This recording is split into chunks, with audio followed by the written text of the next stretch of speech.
সংবিধান সংস্কারের প্রশ্নে গণভোট চায় জাতীয় নাগরিক পার্টি এনসিপি।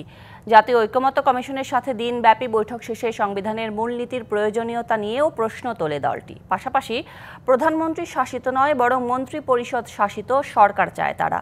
এদিকে গণতন্ত্রের আকাঙ্ক্ষা বারবার পর্যদুস্ত হয়েছে বলে মন্তব্য করেছেন কমিশনের সহ সভাপতি ডক্টর আলী রিয়াজ। শনিবার সকাল থেকে বিকেল পর্যন্ত সংসদ ভবনের এলডি হলে ঐকমত্য কমিশনের সাথে বৈঠক করেন এনসিপির নেতারা। মতামত দেন ১৬৬টি সংস্কার প্রস্তাবনার। বৈঠকের প্রারম্ভিক বক্তব্যে কমিশনের সহসভাপতি আলী রিয়াজ বলেন, জাতীয় আকাঙ্ক্ষার ভিত্তিতে জাতীয় সনদ প্রস্তুত করা হবে। এক নতুন বাংলাদেশের সম্ভাবনার জায়গাগুলো আপনারা তৈরি করে দিতে পেরেছেন, যেন বাংলাদেশে ফ্যাসিবাদী শাসন ফেরত না আসে, যেন বাংলাদেশের গণতান্ত্রিক প্রতিষ্ঠানগুলো স্থায়ী রূপ নেয়, সেগুলো নিয়ে আজকে আমরা আলোচনা করব এবং আলোচনা প্রয়োজনে অব্যাহত থাকবে।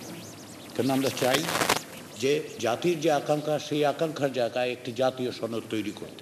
বিকেলে বৈঠক শেষে এনসিপির আহ্বায়ক নাহিদ ইসলাম বলেন,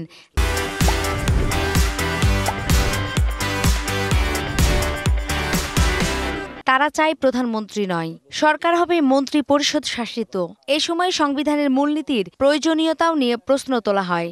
সংবিধানে মূলনীতির প্রয়োজন আছে কিনা সেই প্রশ্ন রেখেছি, যে এই মূলনীতির কাঠামোর বাইরে আমরা অন্য কোনো কাঠামো ভাবতে পারি কিনা, এবং যে ৭২-এর মূলনীতি এছাড়া পরবর্তী সময়ে বিভিন্ন সংশোধনীর মাধ্যমে যে দলীয় মূলনীতিগুলো প্রবেশ করানো হয়েছে সেই মূলনীতিগুলো বাতিল করতে হবে।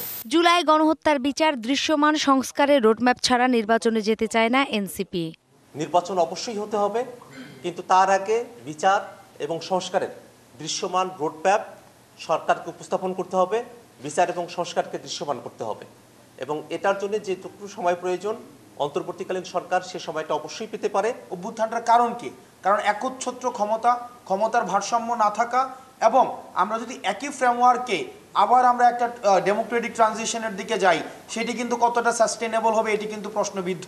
সেই জায়গা থেকে জাতীয় স্বার্থে আমাদের রাজনৈতিক দলগুলোকে বৃহৎ স্বার্থে আমাদের ঐক্যমত্য পৌঁছাইতে হবে। স্বাধীন কমিশনের মাধ্যমে সংসদীয় আসনের সীমানা নির্ধারণের প্রস্তাবও দিয়েছেন জাতীয় নাগরিক পার্টি। আমাদের সংসদকে কার্যকর আরো বেশিভাবে কিভাবে করা যায়। নূপুর মাহমুদ, ডিবিসি নিউজ, ঢাকা।